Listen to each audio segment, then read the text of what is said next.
What's up, y'all? This is your boy Eddie Jackson. Welcome back to the Drop That Podcast. Well, we doing the Drop That Podcast on the road, baby. Now, just a shout out to our sponsor, Layback TV. Over 10,000 channels, movies on demand, every sports channel. Boom! Only $25 a month, and it's compatible on your iPhones, your Androids, and your Fire Sticks, okay? Check them out at laybacktv.com. Okay, if you don't like what I'm saying, do the research and then prove me wrong. Tell them your boy Eddie Jack sent you. Now, we're going to get into some wrestling talk.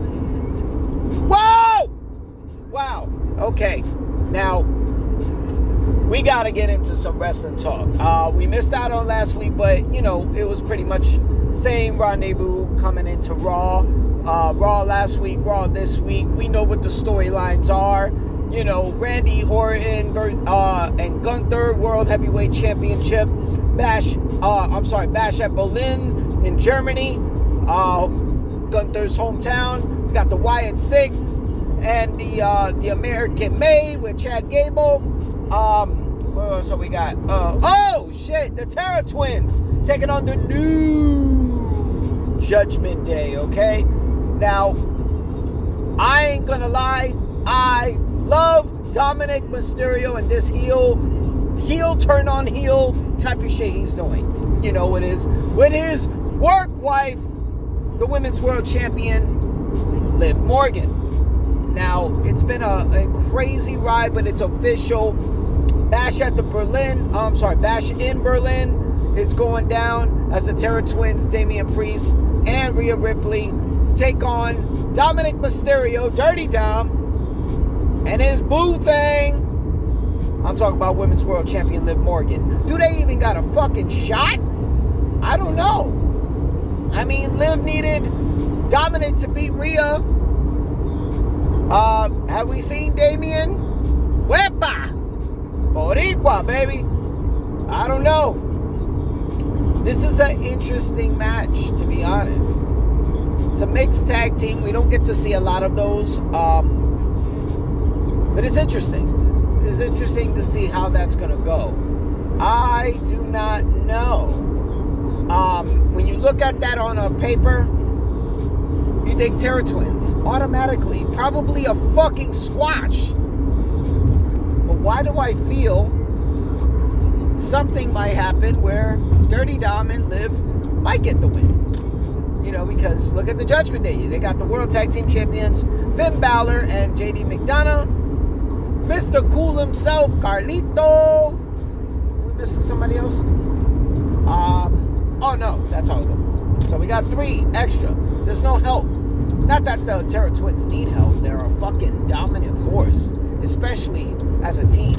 So it's gonna be interesting. It's interesting, but we just got to see for the first time ever the Terror Twins got I don't even know if that's a double team or a triple team, but they pretty much put Judgment Day put a hurting on the Terror Twins, so it's kinda damn. You know what I'm saying? They made Damian watch. We seen frog splashes. We seen Kundaka, or however you pronounce Finn Balor's move.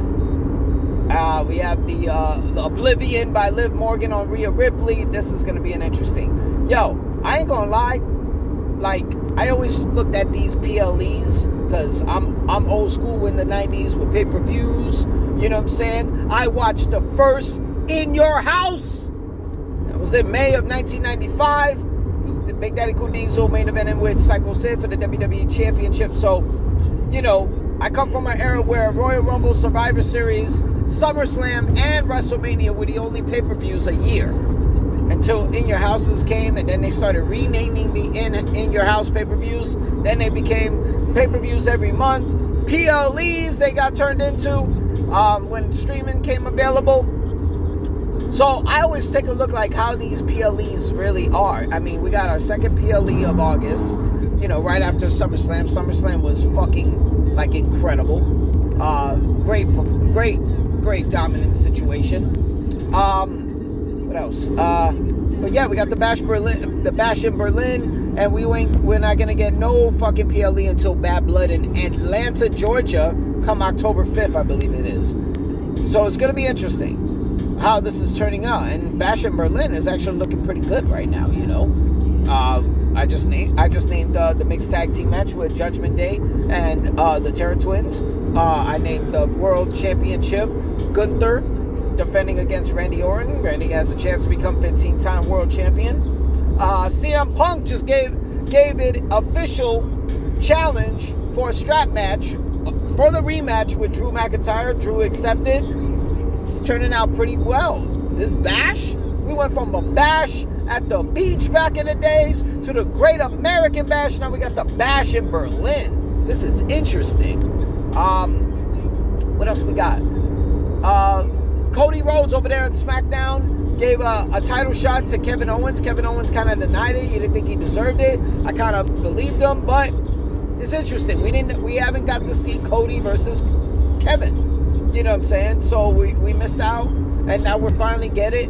Is there their prime? No, this is actually experienced Cody, prime Cody against experienced Kevin. We can also say prime Kevin. Who knows? But I don't know. When I look at how Kevin is giving me these vibes of going to his old ways, can we see a heel turn again with Kevin? I don't know. Babyface versus babyface is interesting. The Bloodline this past Smackdown put a hurting on the OTC, original tribal chief, Roman Reigns. Put him right through a fucking table, old school style, the way Roman used to do it. But he had a chance to put, I can't even pronounce that necklace, you know, I don't want to show any disrespect, but he had to put it on, yo. People are like, oh shit.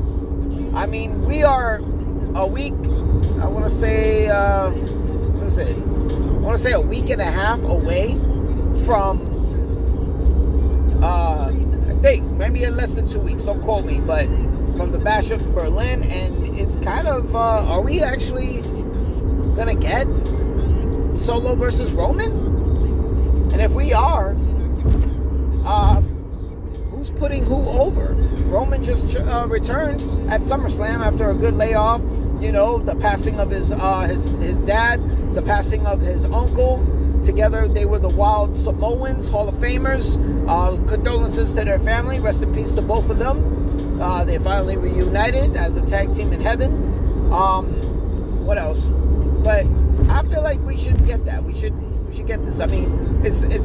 I think it's stated that Roman is not going to be on SmackDown. He's not scheduled for a SmackDown this coming Friday. But when he does return, what do I feel like we might see the return of Jimmy Uso. Jimmy Uso was cleared, 2-3 weeks ago. And I can't help but notice on Raw, Jey Uso has been missing. This is interesting. It's very interesting. So I have no idea what could happen, but could we see a reuniting of the Usos, after a fucking year of them being solo? I don't know. It's kind of interesting. We haven't seen Jimmy or Jey. Jey was on Hot Street. He just pops up every now and then. Is either Jey gonna return to help his family in this civil war, or we might see him go after the Intercontinental Champion Braun Breaker. He don't have no opponent. And the Wyatt Six, I don't know. This is. I think the mystique of the Wyatt Six is kind of fading. I don't know. How many times are we gonna be watching the Wyatt Six kind of abuse Chad Gable? I don't know. I think they need to find their aura on how Bray Wyatt was doing it. God rest his soul. They need to figure out how they're gonna do it, because the mystique over there, at least Bray was able to have the mystique while he was even in the ring. I don't know. Maybe they'll figure it out. But that's all we got for Wrestling Talk. I'm your boy Eddie Jackson. To Drop That Podcast, make sure y'all subscribe, like the page on youtube.com/Drop That Podcast. All right, we move it up, bitch. All right, y'all be safe. Peace.